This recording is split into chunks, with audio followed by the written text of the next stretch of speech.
こんにちは。車のニュースの時間です。車が 1% でも好きな人は 100% チャンネル登録お願いします。アルファードはガソリン車の方が人気。なぜ？今北米の新車マーケットでは急激にハイブリッド車の人気が高まっていると言いますが、そんな北米に先駆けて日本ではハイブリッド車の人気が高い状態となっています。自販連の統計を見ると、2023年通年の新車販売におけるハイブリッド比率は 55.1% と高い人気。 1.9% のプラグインハイブリッドを加えれば 57% にもなります。ガソリン車の方が人気となっているトヨタアルファード。ちなみに同じ期間におけるガソリン車販売比率は 35.8%、ディーゼルは 5.5%、EV はわずか 1.7% でした。今日本で販売される新車が100台あればそのうち57台、つまり2台に1台以上がハイブリッド車という状況になっており、日本は世界トップ水準のハイブリッド先進国なのです。世界で初めてハイブリッド車を市販化したのはトヨタですが、同社の車名列販売内訳を見ると、ごく一部の例外を除きガソリン車よりもハイブリッド車の方が販売台数が多いのが現状です。2024年4月のカウントを見ると、カローラクロスではガソリン車810台に対してハイブリッドは5650台、カローラツーリングではガソリン車250台に対してハイブリッド2700台と、ガソリン車に対してハイブリッド車の販売台数が大幅に多い車種も存在。そんな中、ハイブリッドの販売台数が控えめなのがアルファードです。2024年4月はガソリン車2920台に対してハイブリッド車3780台とハイブリッドが多く売れましたが、3月はガソリン車3160台に対してハイブリッド車は3300台とほぼ同等。その前の1月や2月はむしろガソリン車の方がハイブリッド車の販売台数を上回っていました。参考までに、兄弟車のベルファイアは2024年に入り、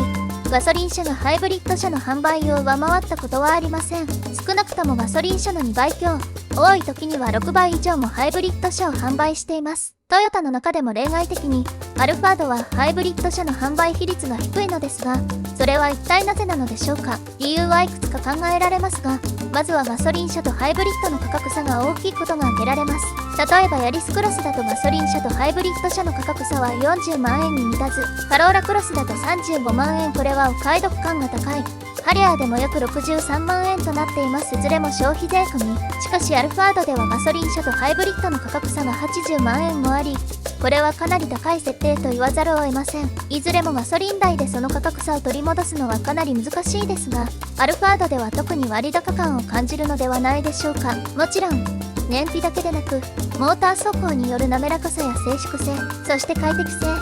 さらにはモーターによるアシスト効果での動力性能アップなどハイブリッドのメリットは多岐にわたります。それと価格差を天秤にかけた時、ヤリスクロスやカローラクロスだと多くの人が納得できる範囲であるものの、ハリアーだと割高感が勝り始め、80万円もの価格差があるアルファードではさらに見直しを踏む人が増えるのだと推測できます。アルファードの価格はガソリン車が540万円から、ハイブリッド車は620万円からに設定されます。ハイブリッド比率の高いヤリスクロスはガソリン車190万7000円から、ハイブリッド車229万5000円から、カローラクロスはガソリン車218万4000円から、ハイブリッド車270万6000円からという価格に比べると大幅に高額です。さらに車両価格が上がるハイブリッドには手を出しにくいという事情もあるでしょう。一方で手放す時のリセールバリューを考えるとハイブリッド車よりもガソリン車の方がお得。その理由は中古車輸出する際にガソリン車の方が人気があるからという声もあります。確かにこれまではそういった傾向がありました。しかし昨今は海外でもハイブリッド人気が高まりつつあり、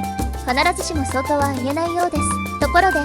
ベルファイアはアルファードの兄弟車ではありますが、こちらはアルファードとは異なりハイブリッドの方がコンスタントに販売比率が高い傾向です。アルファードとは販売状況が異なる理由は、ガソリン車のハイブリッドの価格差が少ないにはと D モデルでわずか35万円ことが考えられます。確かにアルファードと違ってベルファイアだと、その価格差ならハイブリッドを選ぼうという気になる人も多いのではないでしょうか。アルファードと比べて価格差が少ない理由は、ガソリン車のエンジンがアルファードとは異なるターボ付きユニットを搭載していて、そもそもの価格設定が高いからです。アルファードとベルファイアは新型になり、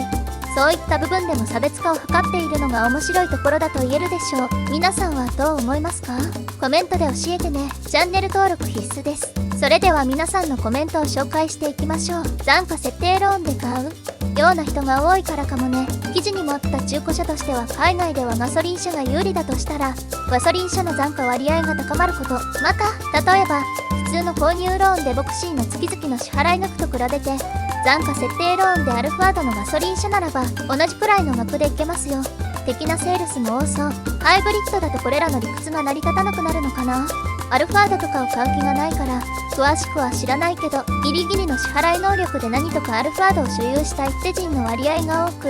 より安いガソリン車に流れやすいってことかもね。ランクルしかり、アルベルはモデルチェンジ直後のハリアーの時のように海外で高額取引されているので、ここ最近はかなりの台数が海外に流れています。とりあえずアルベルならいい状況なので、納期最速で原価の低いものが選ばれます。あちらにつながりのある車屋さんは最近景気がいいようで、皆さん高級車に乗り換えてきています。日本向けは安いモデルでもアルベル乗りたい人が買っているので、そうなっているんでしょうね。ハイブリッドって街中だけ走るときやコンビニとかスーパーでエンジンかけながら休憩とかしか恩恵ないと思います。どっか遠出や高速メインだと HV バッテリー自体重そうだし燃費面であんまりメリットなさそうですね。HV からエンジンに切り替わるときもエンジンに負担かかって良くない気がします。もうちょっと長距離走った時の HV、ガソリン比較の燃費データとか調べてほしいですね。自分の車では主に B セグ C セグのコンパクトカーに乗ってきました。アルファードなんかはあれだけオラオラ飛ばしてるからきっとすごいパワーがあるんだろうと思ってました。たまたまレンタカーでアルファードに乗る機会があって驚きました。トルクが細くてガーッと回さないと全然加速しないのです。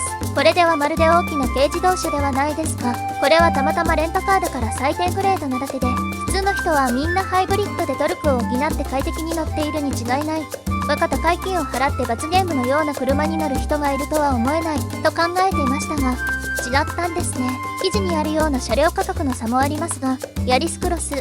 カローラなどの比較的車重の軽い車と異なり、アルファードのような 2T を超える重さの場合、ガソリンとハイブリッドの燃費の差が小さいのもメリットを感じがたいところが理由としてあると思います。ハイブリッドとガソリンの価格差をガソリン代で埋めようという考えから脱却できないものでしょうか。ガソリン価格は上下するので、車の購入時に何キロメートル走れば元が取れると計算しても無駄なんですよ。誰が5年後、いえ1年後のガソリン価格を正確に予想できるのでしょう。街乗りでの EV モード走行時の静粛性、加速の良さだけで購入しても良くないでしょうか。仮にヤリスで計算すると、ハイブリッド 35.4km1L とガソリン 21.3km1L の金額差が約34万。ガソリンを少し高めに見積もって170円 1L。 私が住んでいる地区価格、減税と等は加味せず、単純にこの差額をガソリンでのみ回収しようとすると 10.5 万キロ必要です。環境には優しいが家計には厳しいでしょう。同様にアルファードで計算すると15万キロ以上の走行が必要。年間1万キロ程度の走行で15年以上。コスパならガソリン1よ。ガソリン車の方がハイブリッドモデルよりは価格を低く購入できるからじゃない。値段も値段だからちょっとでも購入を抑えれるなら抑えたいって気持ちもやっぱりあるんじゃない。あとはここまで車重もある車なので、HV にしてもその差なく感じるほど燃費が違うとか、大差なければわざわざ HV 買わんでガソリンでもいいかってなるのかな。重量のあるアルベルはハイブリッドにしたところで燃費の向上がそこまで見込めないので、ガソリン車との価格差をガソリン代で回収するのに時間がかかるから甘みは少ないのは事実。ある程度車重の軽い車だとハイブリッドは驚くほど燃費がいいんだけどね。ご視聴ありがとうございました。チャンネル登録は必須です。